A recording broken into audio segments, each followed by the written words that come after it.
Y'all. Your quarterback show. We're here weekdays on CBS Radio, YouTube Live, the Armchair Quarterback Show, your first choice for Southern sports talk.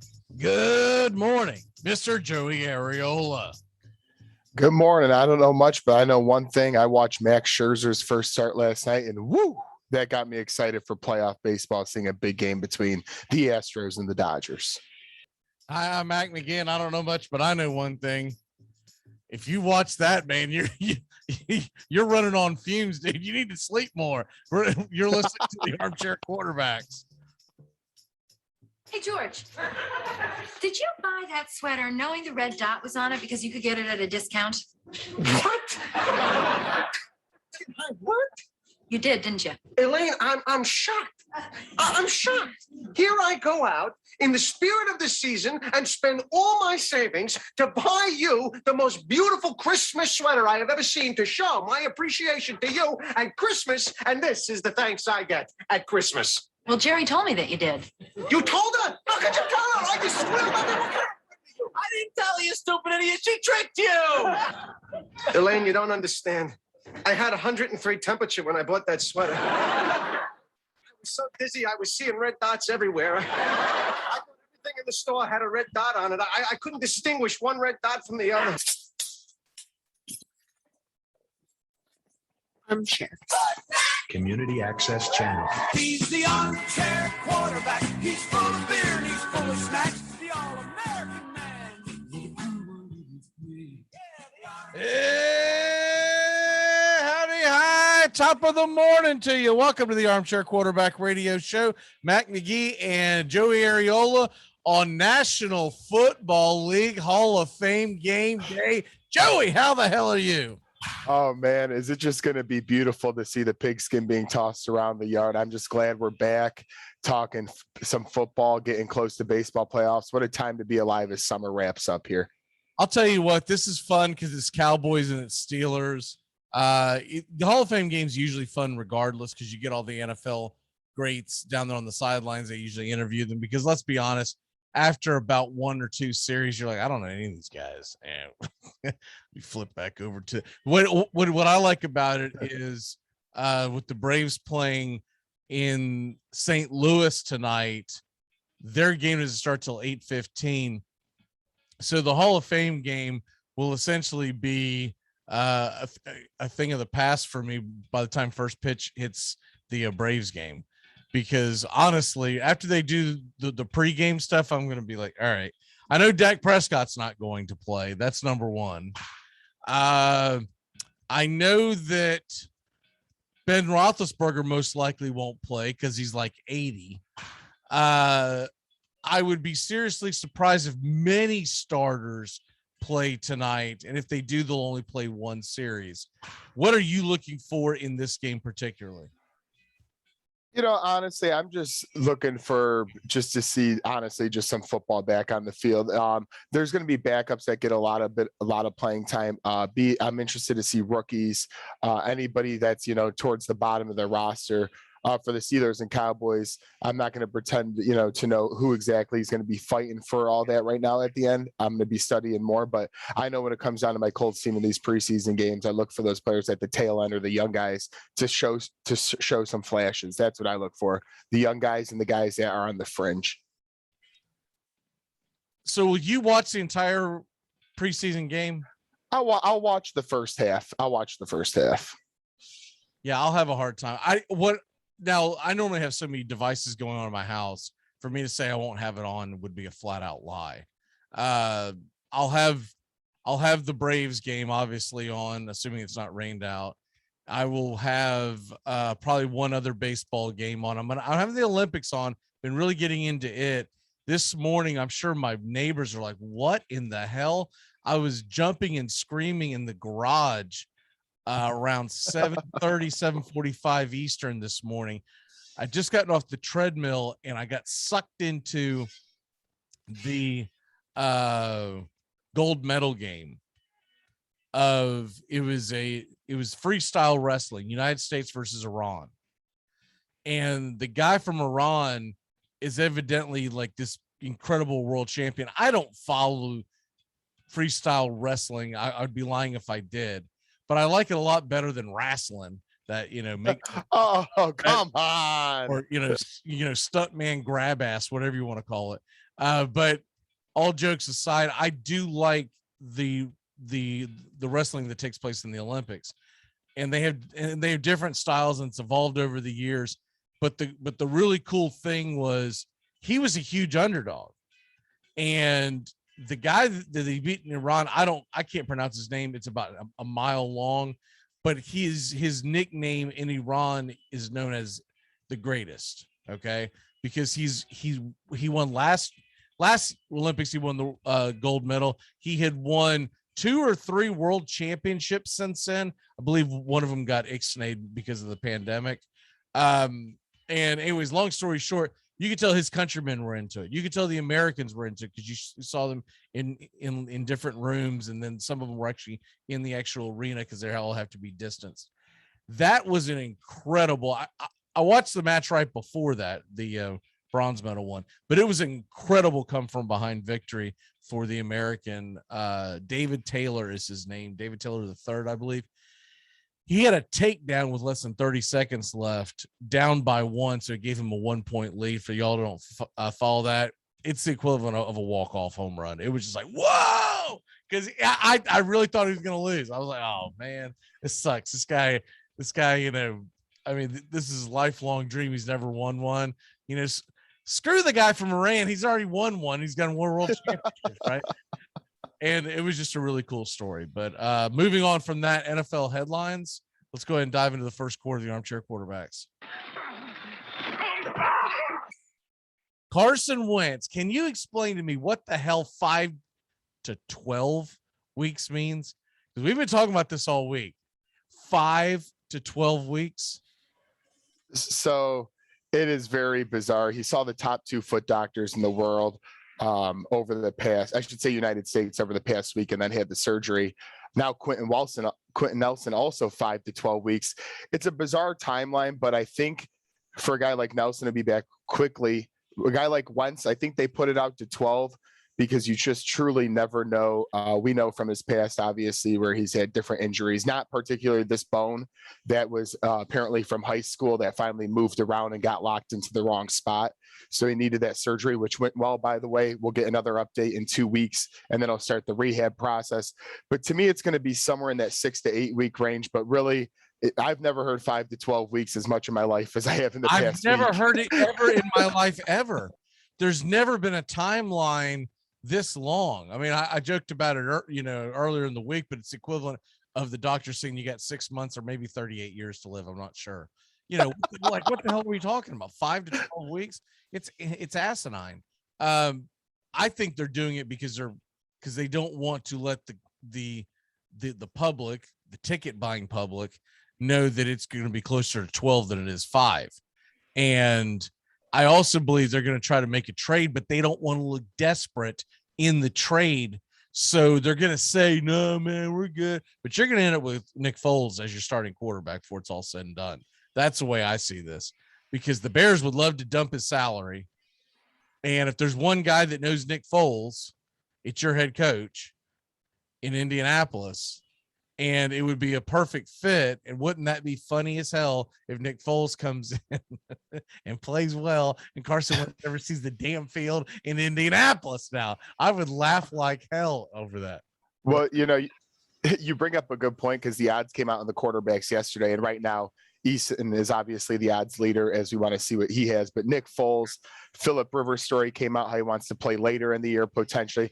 A lot of names have been swirling around, but I truly think Jacob Eason will get every shot to do it. I'm not sure if he'll succeed, but he was the 6th quarter. Well, yeah, no. I don't think it'll be Rivers because he wants to come back in the second half of the year. We need a guy now. That's why I think Jacob Eason's going to get this start. And honestly, Phillip Rivers sucked last year, and he's going to. He did not suck last year. He did not. He did not. He did. What numbers were bad? Passing yards weren't bad. Touchdown to interception ratio wasn't bad. Wins. 11 wins and they made the playoffs ish. And almost beat Buffalo. No, he was not. No, not almost. A young Phillip Rivers would have won that game, by the way. But Phillip Rivers, I mean, come on, you're going to show up halfway through the year. You're not going to be in football shape. So then that's going to take you like a month to be in football shape to knock the rust off. And I get it that he'll know the playbook. So that part is an advantage for the Colts. But man, move on from him. He's done. He's out there coaching high school football. No, and I agree on that. Why don't you go ahead and just sign? Why don't you go ahead and sign Mark Brunell and let's get it over with? I believe he's still coaching high school football somewhere here in Jacksonville. I'm sure he'll come play for you on Sundays. Hey, I'm not practice with you, but I can be there on Sundays. Does that work? Hey, I don't think he'll be the starter, and I don't want him. But he did have 24 touchdowns, 11 picks, over 4,000 yards last year. So to say he had a bad year, I think he's just retired it in his ways. He wasn't. He had a bad year for a Phillip Rivers quarterback. That he was at the end. Let me put it that way. It wasn't an awful year, but he sucks now, man. It's over.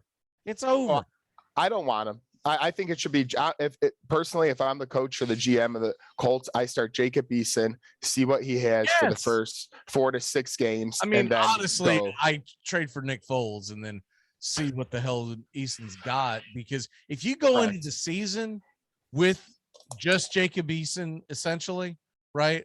I know they'll sign guys to to back him up and whatnot, but I'm talking about in all intents and purposes, it's just Jacob Eason. First of all, what the hell happens if he gets hurt? Okay, but Sam Ellinger. Because he's ready to play. He wasn't ready to play in the Big 12 last year. He's going to be ready to play in the National Football League. Hey, it's what we got. Then at that point, you're going to be grasping at straws trying to find a quarterback. And so I say go out, bite the bullet, grab Foles. He knows your offense, even if you don't plan on starting him. But you got to have a backup plan, because Carson Wentz has been injury prone his entire career. This is the first of many injuries that the Colts fan is going to deal with. You need to have a backup plan, and it might piss off Wentz. Whatever, dude. You shouldn't get your foot broke about it.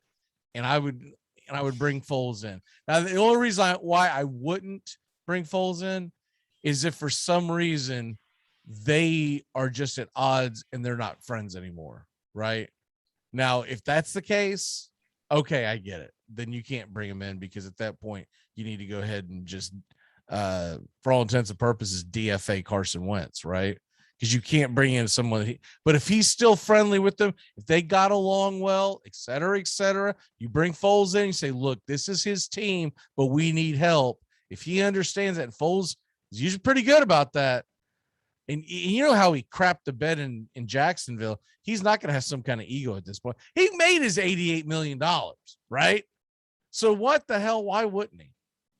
I mean, it makes sense. Nick Foles, out of any, guy that could be traded or free agent, he knows the system, the connection to Frank Reich. Obviously, he struggled the past couple of seasons between Jacksonville and Chicago, but knowing the playbook and, like you said, having that veteran presence to help out Eason, Ellinger, it would be big for him to be in the QB room. I do, as long as you don't have to trade too much, because you never want to trade too much for Nick Foles. Could there be more money wasted on that Chicago Bears quarterback? They got Andy Dalton and Nick Foles in there, and meanwhile back at the ranch, freaking Justin Fields has looked pretty good so far in camp, and he's not making just even a drop compared to the two guys that are going to be backing him up. I mean, by week 4, easily by week 4, it doesn't matter if Foles is on the roster or not right now. Foles won't even be suiting up by week 4, or Dalton won't be. They won't have 3 quarterbacks suiting up every Sunday. Is my point. Being from Chicago, once Bears fans found out about Wentz, they were doing all in their power to shop me off either Dalton or Foles just to get rid of one of those guys. So, I mean, look, Foles is 32, so he's not ancient. He knows the offense. He's done very well in that offense.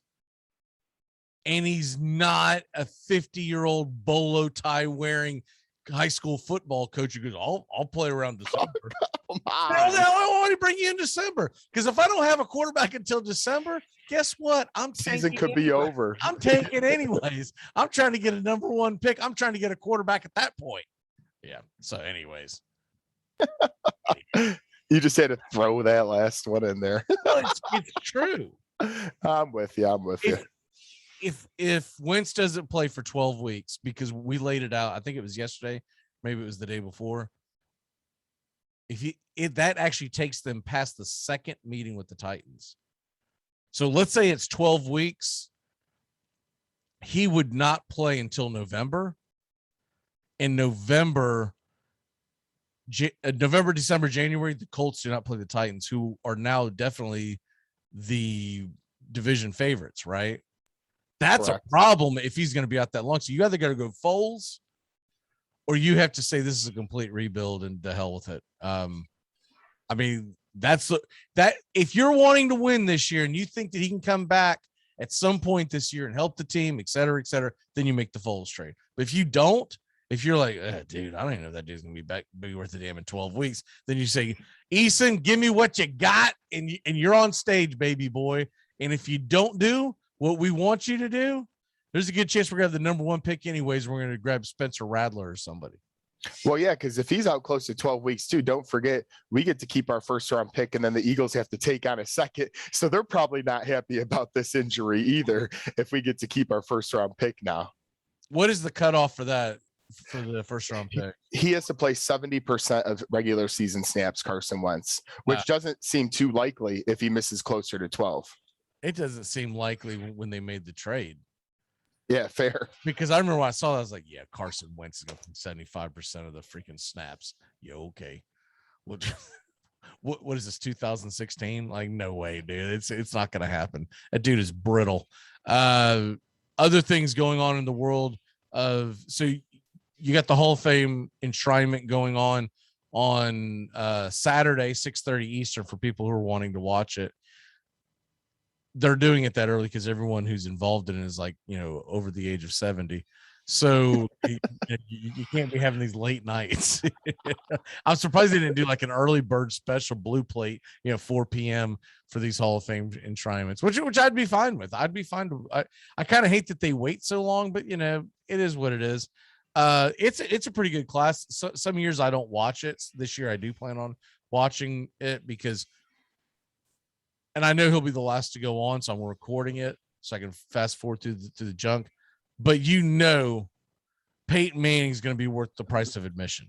Yeah. I know we're talking quarterbacks, and over the past few years it hasn't been pretty in Indy, but man, I am so excited to see the Sheriff, as we called him for so many years. If you're going to call on guys to come back to the Colts, you might as well give Peyton Manning and Andrew Luck a ring. I know where you're going with this, but where's Andrew Luck in this whole thing? Has he stuck his neck beard out and looked around? Hey, I'm in, coach. Groundhog Day for Luck hasn't happened quite yet. Unfortunately, I'm calling it week 1 opening quarterbacks Andrew Luck. And then oh my man! But even just getting back to I hope one day James calls in or whatnot, because I would love to have this debate with you and him. He and I debate this all the time. Now, James is a big Homer Jaguar fan. He literally sees all his teams through their colored team glasses, and he doesn't see the big spectrum in sports.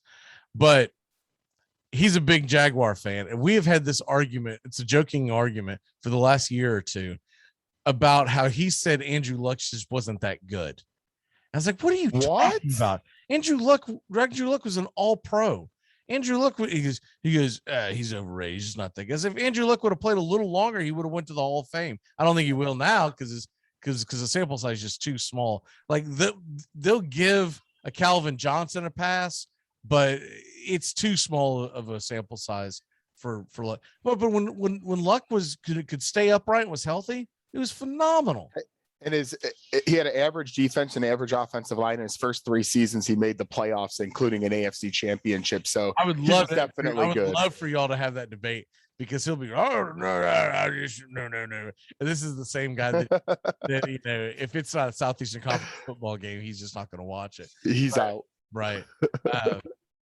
But yeah, but that whole argument it's always stale, because I'm like, dude, I don't remember any Jaguar fans talking smack about Andrew Luck when he was actually in the league and roasting you on Sundays. I don't remember that argument. And then as soon as he walks away, you're like, hey, he kind of sucked anyways. No.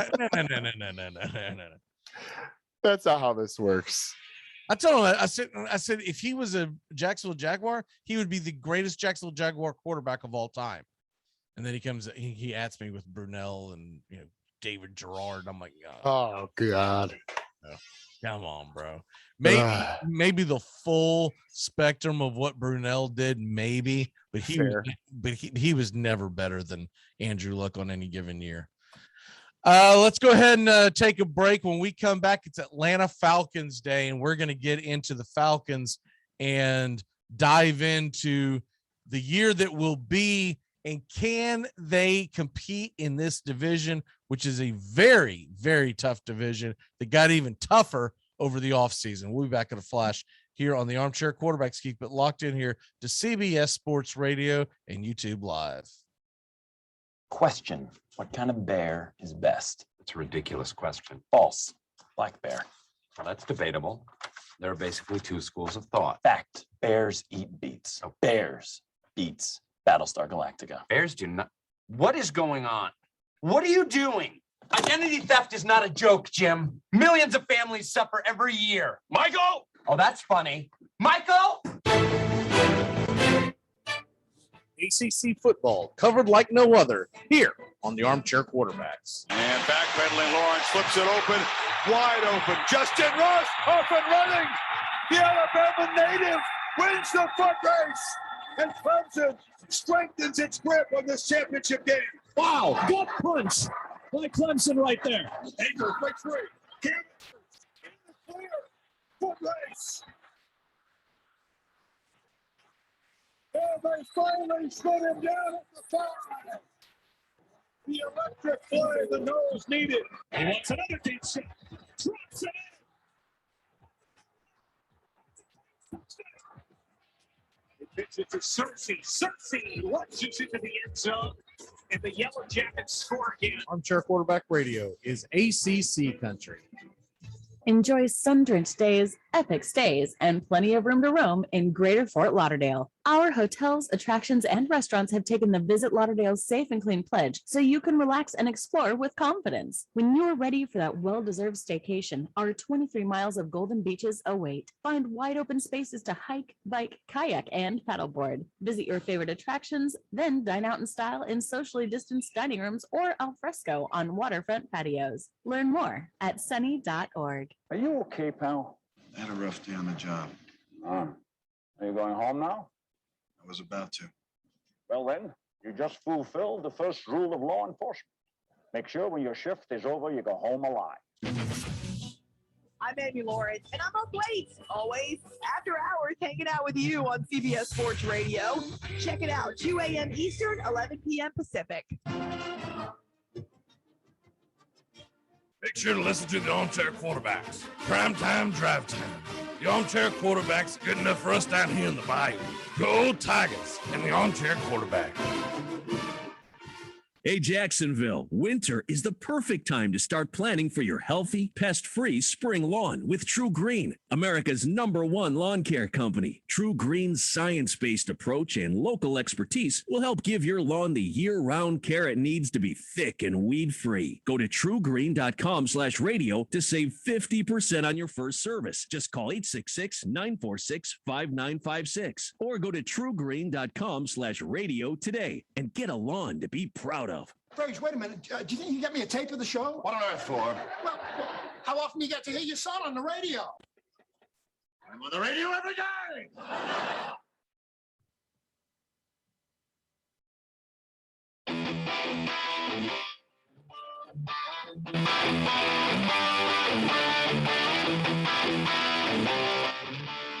Good morning.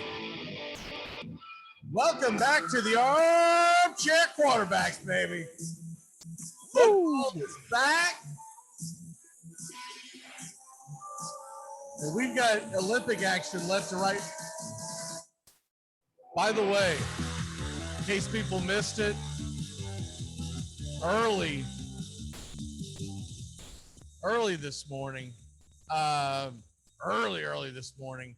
I didn't see it live. The men advanced to the gold medal game in Olympic basketball.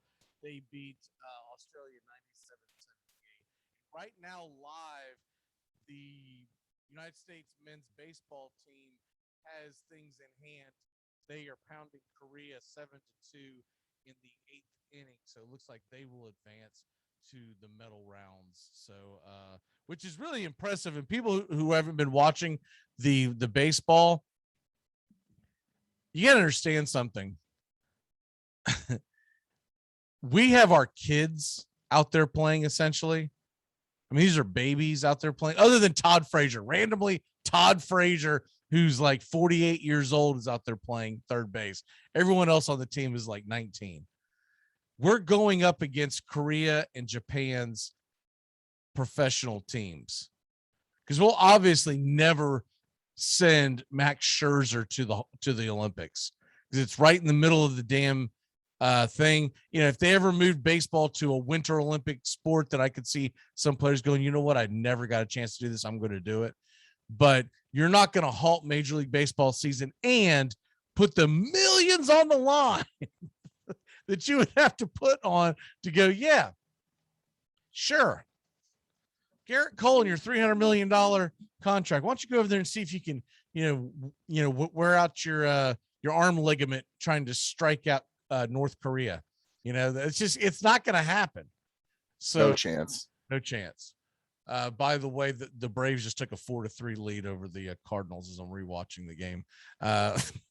Good win last night. It was a huge win. I really thought that we were in trouble when we blew the lead 4-3 and made it 4-4. And of course, this dumbass Chip Carey, I keep trying to defend him, but what a dumbass. He makes some of the dumbest statements. And he's really, when it comes down to that, I see it from the broadcasting side of it, he's just a suck up to the Atlanta Braves organization. So he never says anything that would be construed controversial. So it's always, everything's great, everyone's phenomenal. I can't believe that that they would release someone batting 152 in the middle of July. It's that kind of junk, right?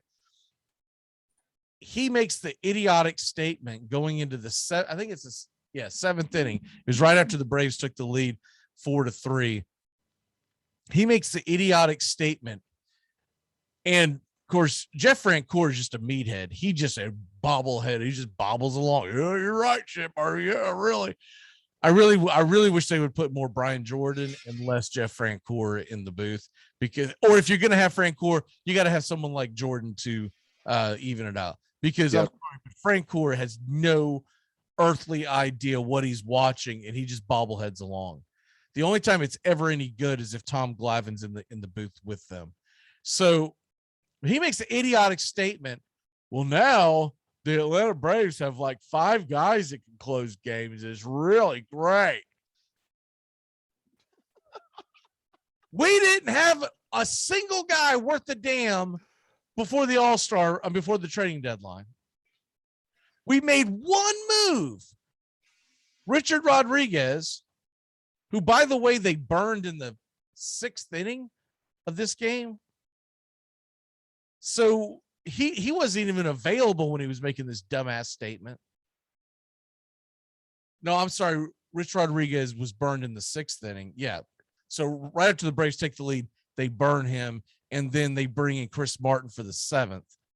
And they're building a Chris Martin, Luke Jackson, who is just fun. He's infamously choking things away. The guy's never believed in his 98-mile-an-hour fastball. He tries to trick everyone with his curveballs and his slider. It's dumbfounding that this guy is scared to throw his gas. It's usually pretty damn accurate. But the point is, we got like 5 guys that can close the game. Bitch, we don't have one guy that can close the game. What are you talking about? Even though Will Smith is like, I think he's now 22 of 24. Dude, there are some white knucklers during those 22 saves. White knucklers. I'm talking about, you go, oh God. He came in the game, we had a 6-2 lead against against the Royals, and there's 2 outs, and he comes in, and somehow the bases are loaded. and it's always like, what are you talking about? You do not have a sturdy bullpen. This is why you're not in front. If you had a sturdy bullpen, the Braves have a 5-game lead in the East. Anyways, and Rand, I had to get that off my chest because the more and more I listen to Chip Carey, the more and more I just want to throw my TV at him. I was like, would you shut up with your everything's great? I did a great job. You brought in one reliever and you needed like 2 or 3. So what the hell are we talking about? Frustrating. But anyways, the point is when he makes that comment, that very inning, Chris Martin implodes and gives up the lead, and it's 4-4 going into the, I guess that was the top of the 8th, and then the Braves tacked on 3. But no, shut up. Just shut it. I can't take it anymore. Everything's green, everything's happy, everything. Dude, you kidding me? We just won consecutive games for the first time since the All-Star break. This is not this isn't the 98 Yankees, okay? Just stop it with the everything's sunshine and roses. All right, let's move on from that. By the way, real quick before we get into the Falcons, because I know it's going to bleed over, so we'll be able to jump back to this. How do the Cubs recover with their sell-off long-term? Do you see them going to a complete rebuild, or do you think they'll be aggressive in the offseason, assuming we don't get a terrible work stoppage? No, honestly, and I hate to say this for all Cubs fans out there, including myself, but I think you got to go the full rebuild route. You clearly didn't agree to deals with these guys, didn't really come too close with, between Bryant, Baez, and Rizzo, and they're all going to play good ball down the stretch of part of these playoff teams. I think you just got to blow it up, let the young guys play for 2 seasons and see what you got, add here and there. But I think this is more similar, unfortunately, to the 2011 rebuild, which took 3 to 4 seasons to get off the ground. By the way, did you see the slide by your boy Javi Baez last night at home plate? He had himself a game last night. Oh, yeah, he slid between. I did see that on a highlight. Yes, I did. He did the swim move at home plate, and the idiot catcher stood there just holding the – I mean, come on, Marlins catcher. I don't even know who it was, but get your head out of your ass. He's had a couple of homers for him, too. Well, he hit a home run last night on a slider. Okay. I don't even know how he got that thing out of the building because it was a slider going away from him. He just kind of poked it out there. And I mean, that right there was some like Bo Jackson strength, but the swim move at home plate, this catcher gets the ball. He just holds it there like he's blocking home plate. Yeah. And he's sliding towards him and he lets him swim over him. Right. Mm-hmm. Dude, dive into his chest. What are you doing? Make a man's play. It's like, come on now. I'll tell you what, that Buster Posey rule that they put in years ago has turned all of the catchers in Major League Baseball into simps. I mean, they just sit there and let the game happen to them. Before they would block that plate, they'd put their knee in your neck. Now they just, I think he's out. It's everything's mamsy pamsy. It's like, dude, you're standing right there on home plate. He's trying to come at you. Go to him. Because it wasn't like a really weird like reach play where he just couldn't get him. He was literally just sitting there and had the glove and he swims around him and he just held it there. I mean, if he just does this, he's gonna make some kind of contact with his left shoulder going in. Anyways, no one wants to hear all that junk. I don't know why I'm even talking about it. But anyways, let's do a breakdown of Miami Marlins baseball in the middle of August. This morning, man, I'm listening to the New York morning show, and they're literally doing a breakdown of the New York Knicks basketball team and what they could look like in the conference playoffs in middle of August. Jeez. This is a city that has the Giants and Jets obviously coming back. And, oh, by the way, the Mets and Yankees are in a damn playoff race. And these two knobs sit there and just like, okay, well, I just changed the channel. They literally started this because, okay, well, we'll start off in the East and we'll see what the Knicks can do. Like, you're just making filler with this? Is Daniel in your city that very well could be in the playoffs this year? And Daniel Jones might still be at the bottom of a football scrum somewhere. Would you two putzes just admit you don't know baseball and hand the baton to someone who's probably sitting in their film room or whatever? They could probably just rattle off every stat about the Mets bullpen over the last 6 weeks. Just throw that guy in there. Don't talk about the Knicks. Oh, they made Kemba Walker move. And so that means we're going to break down the Eastern Conference. Something that's a playoffs. It's not even going to happen for about 10 months. Give it a rest. That's how you know that they do not live in football country. I don't care what they say. New York City can't be football country when you're talking about this junk in August. No chance. If they had a couple of SEC teams up there in New York, they'd be all right. Let's talk about SEC media days. Let's go ahead and rewind that. Here come the Rutgers. Yeah, exactly. No one's doing a deep dive on the Rutgers Knights. It's not happening.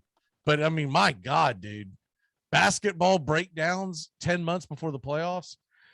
Okay, the Atlanta Falcons. I think they're going to be a pretty bad team this year. This is probably one of the worst records I'm going to give anybody. And my main reasoning for it is I don't know if they really made the moves that they needed to make to help that offensive line. And that's going to be a huge problem. Because when you have a team that is going to have, what would you say, probably average defense at best? At best. You don't really have a running back you can lean on. You hope Mike Davis is that guy. But on a scale of 1 to 10, I would give the Falcons offensive line somewhere between a 6 and a 7. Okay. He's not a dynamic enough running back where he's going to make up the difference. Right. So you're going to be playing a lot of games from behind. You're going to have tell you someone else is going to be out 5 to 12 weeks this year. It's going to be Matt Ryan. He's going to get murdered back there. Yeah. By the way, I had to laugh. I think it was Michael. I don't know. It's pretty far down on the comments, but he said Cam Newton to the Colts. Get out of here, Michael. Get out of here. Let's start that up again. Come on, let's go. Come on, Cam. Come on, let's go. You've been preaching that for months. Oh God. Oh man, would that be beautiful? They make a trade and they get like Ellinger or whatever. They say Mac Jones is our guy, and we're gonna build you as the backup, and you can have Cam Newton in his stupid hairdos and his stupid dresses that he wears at the conference. Or I think they're supposed to be suits, but it always looks like a dress to me. But man, this Falcons team. Now there's some interesting pieces for fantasy football, right? Correct. Because you got Kyle Pitts, you've got Ridley, maybe Mike Davis can be because he is a little bit of a dual threat. I think he had 600 or 700 yards rushing last year for the Panthers, but he also had over 300 yards receiving. So he can be interesting dual threat. But if you end up with like the Falcons defense on your team, on your fantasy football team, dude, you have officially given up. And I don't even care if you're in a best ball. You're not drafting the Falcons defense. Absolutely not. I hate to be the Debbie Downer on a team like this, but I don't see anything that makes me think this team's going to even sniff the playoffs. Do you?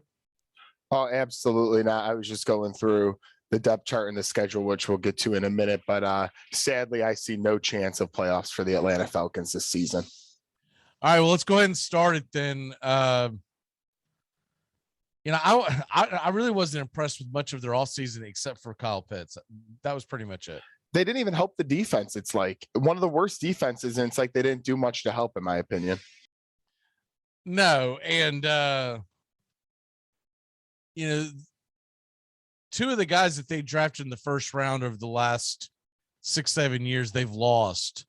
And so that defense is probably going to be worse than it was last year. And it wasn't very good last year. No, it was horrendous. I remember a couple of games like Dallas Cowboys specifically where they just blew it up in their own. Terrible defense last year. And then, of course, they lost Julio Jones. Let's not forget that. They brought back Dante Fowler. Yeah, that guy's been a bust. People could talk about their offense. I just don't even see it there. Yeah, they got a good tight end room, but I'm not too impressed by the wideouts either. Cordero Patterson. Like, come on now. Dude. A returner. Bro. That's what you brought in. So we're gonna lose Julio Jones. We're gonna bring in Cordero Patterson. Come on, man. I mean it's struggling. Anyways, let's go ahead and start they start their whole thing off at home against Seattle on the first game of the season. And they'll go Seattle at Dallas and home against Chicago and at Green Bay. Where do you have them after those first 4 games?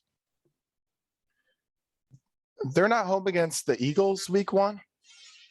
Do I have it wrong? Oh, I'm sorry. I've got the wrong shoot. I was looking at the 2020 results. Okay, I'm sorry. No, you're fine. You're fine. You're right.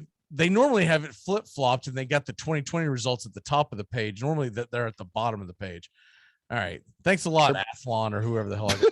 They're playing mind games. Talking about no, man. Actually, they did so poorly last year that they're going to let them play that schedule again. So and get more than 4 wins. All right. I'm sorry.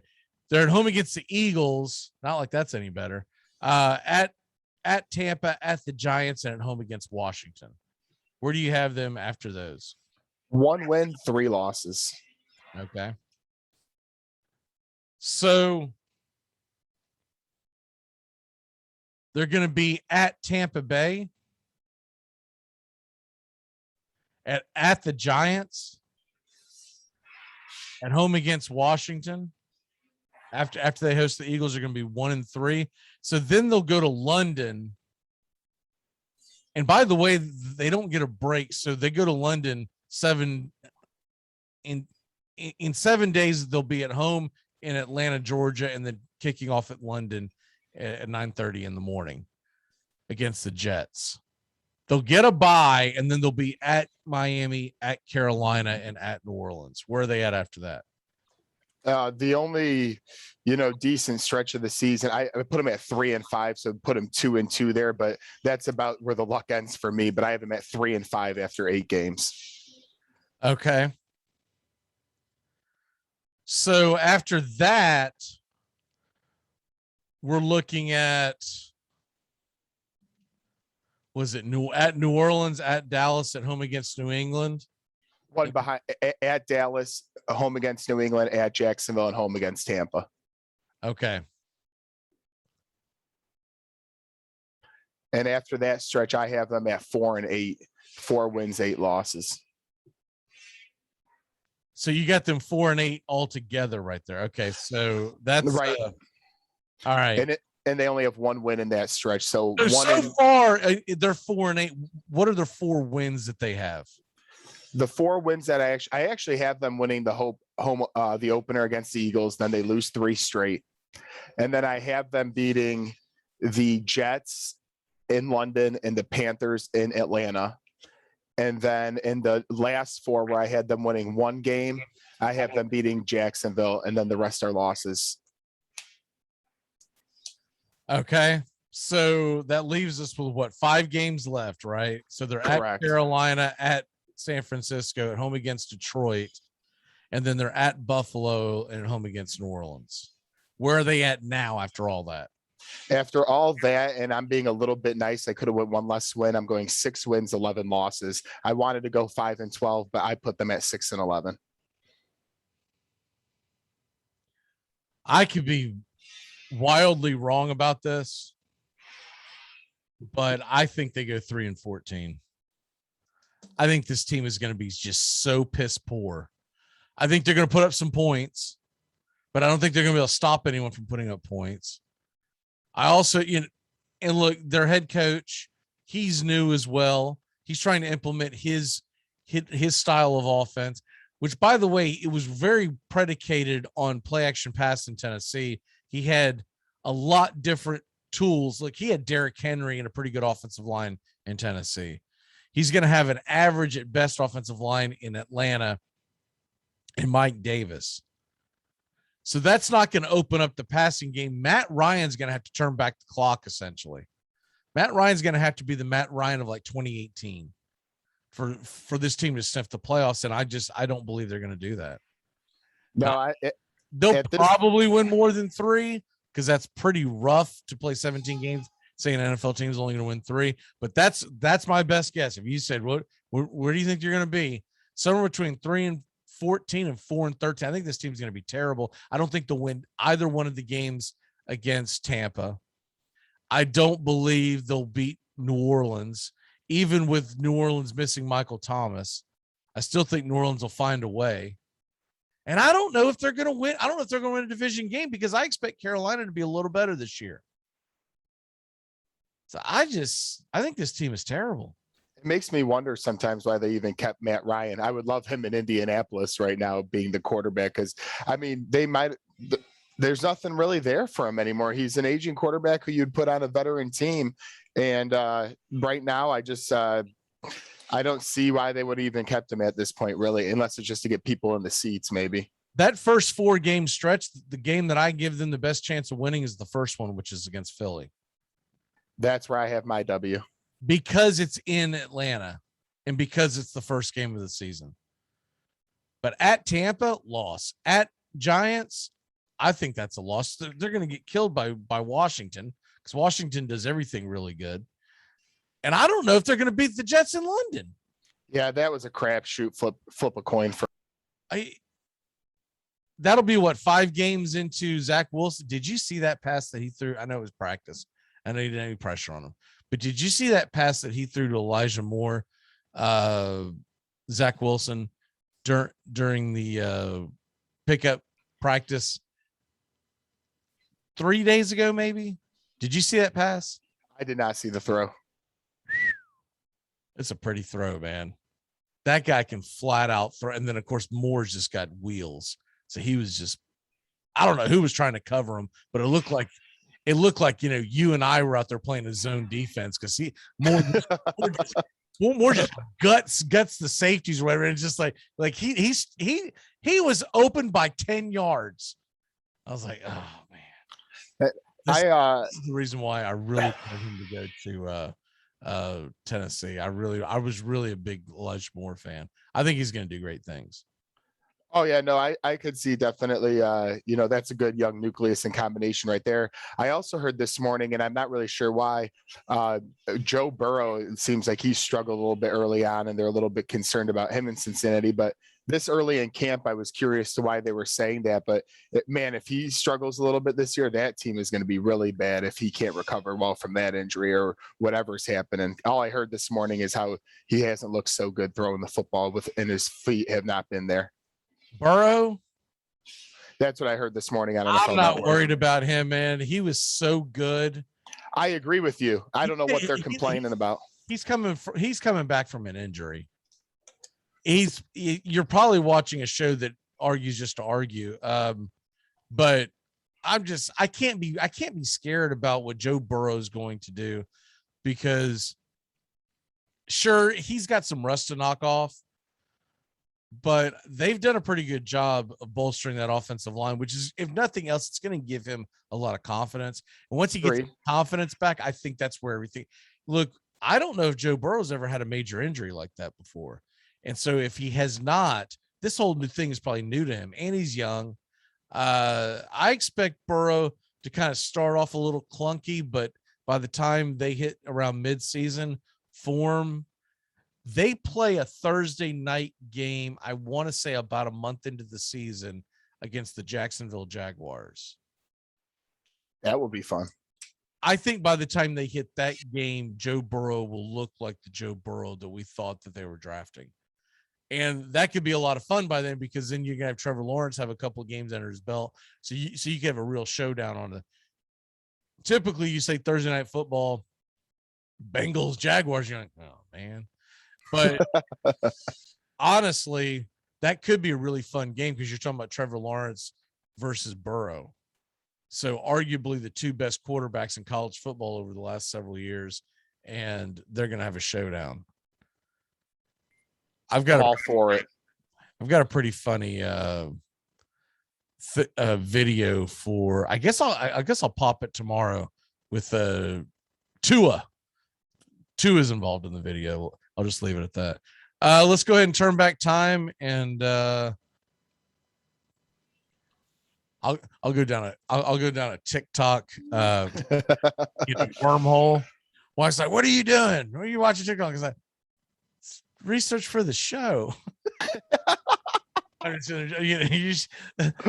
get on TikTok, you start laughing, and or someone's going some political rant. You're like, "What the hell?"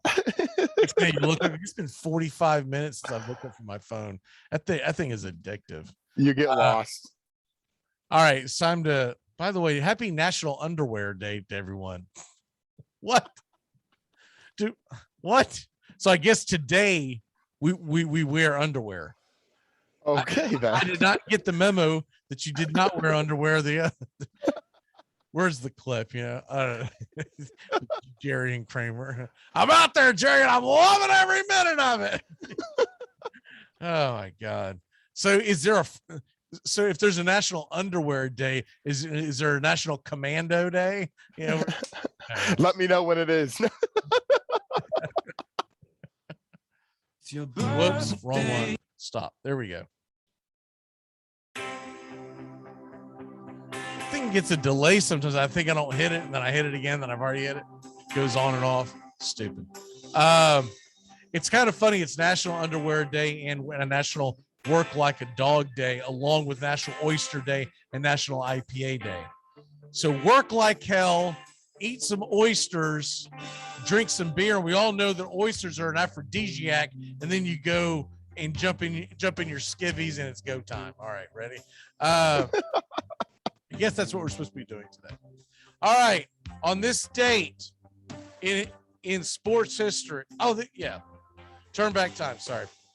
Philadelphia Phillies third baseman Pete Rose collects hit number 24-7 in a home loss to the Pirates. That would start to elevate him, and he would inch closer and closer as he's getting.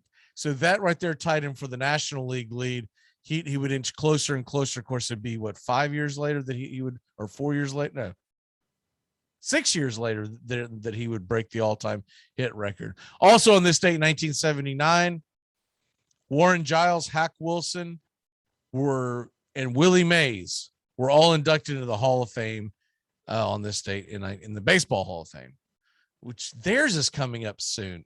They did theirs really late this year. Normally it's in July, and it's sometime. It's either next weekend or the weekend after. It's really, really strange. I think they were worried. It's kind of funny if they would have done it back in June when the numbers were low. They wouldn't be worried about. Now they're bugging out about the freaking Delta variant. Don't even get me. Whatever that junk is. All right, ready? Birthdays. It's your birthday today. Dead guy. Herb Brooks. Do you remember that name? Oh, yes, I do. Miracle Hockey. Yes, he was the American ice hockey coach, passed away in 2003. Born on this date, 1937. Of course, won the Olympic gold in 1980. Really, the only thing he's really known for. Guys that are still kicking. Wow, 59? Is he really 59? And there's a lot of people right at 60 years old that I'm starting to see right now that I grew up watching as a kid. Patrick Ewing, 59 years old. Also, Otis Thorpe, 59 years old. Do you remember Otis Thorpe? That name I do not. But you remember Patrick, or you've heard of Patrick Ewing, right? Correct. Oh, I love Patrick Ewing. Well, actually, John Olerud. Yeah. Oh, yeah. John Olerud, Seattle Mariner. Yeah.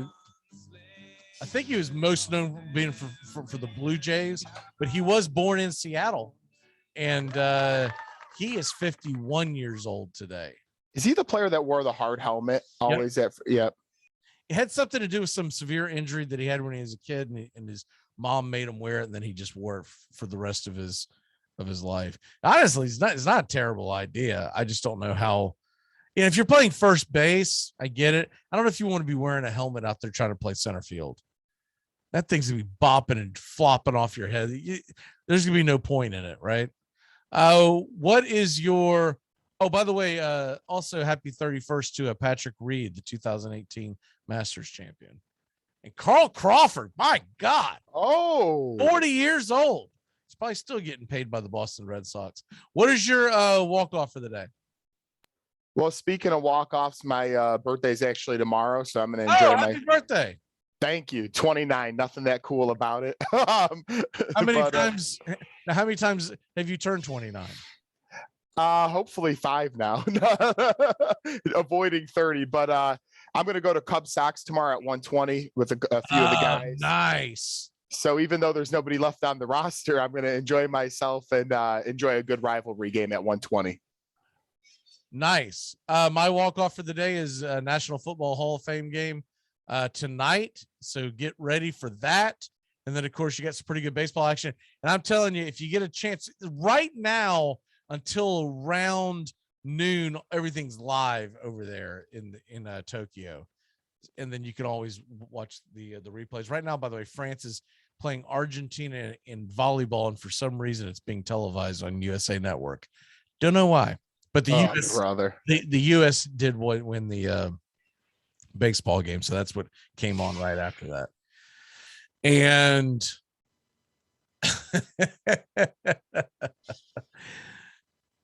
right now, the Atlanta Braves are up 4-3, and Chip Carey's about to say that dumbass comment. It's right around this time period, man. I was like, what the hell is he talking about? I was kind of lay down and kind of wind down for the day. My wife's in the other room. She hears me just raising $300 worth of hell at the TV. She's like, what are you complaining about? I was like, this idiot just said, and even my wife knows at this point. She doesn't even watch sports. She's like, they don't have a good bullpen. I know. This is what driving me nuts. But yeah, football tonight. I haven't even looked at the line. I'm probably gonna put some skin in the game just to make it interesting. I normally don't do the points, but I'll usually look at the over/under and see what I can do with that. I like taking the unders in the preseason games because usually they're really sloppy. All right, brother. We will see you. I guess Saturday. Yes, sir. I'll give you a ring right after the show. Need to ask you about something. Y'all have a great day. We will see you tomorrow. Football Friday takes us to the Texas A&M Aggies. Justin will be here. Matt Carr will be here. He will be able to react to the fact that Boston Celtics did absolutely nothing. And also 8 a.m. tomorrow, Tony and I doing the Gators and Golf show, and that should be a lot of fun. We got a lot to go over there. We shall see you mañana. Goodbye, sweetheart, well, it's time to go.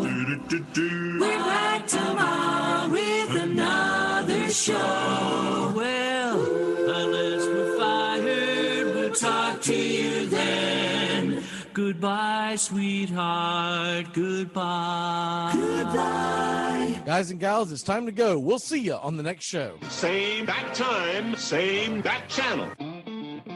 Thanks for listening to the Armchair Quarterbacks on these CBS Sports affiliates and catching the show on YouTube Live. We're here weekdays. Find Armchair Quarterbacks on YouTube Live today. Please subscribe and share and take us everywhere you go. The Armchair Quarterbacks, your first choice for Southern sports talk, live from the First Coast. Gonna get another cigarette.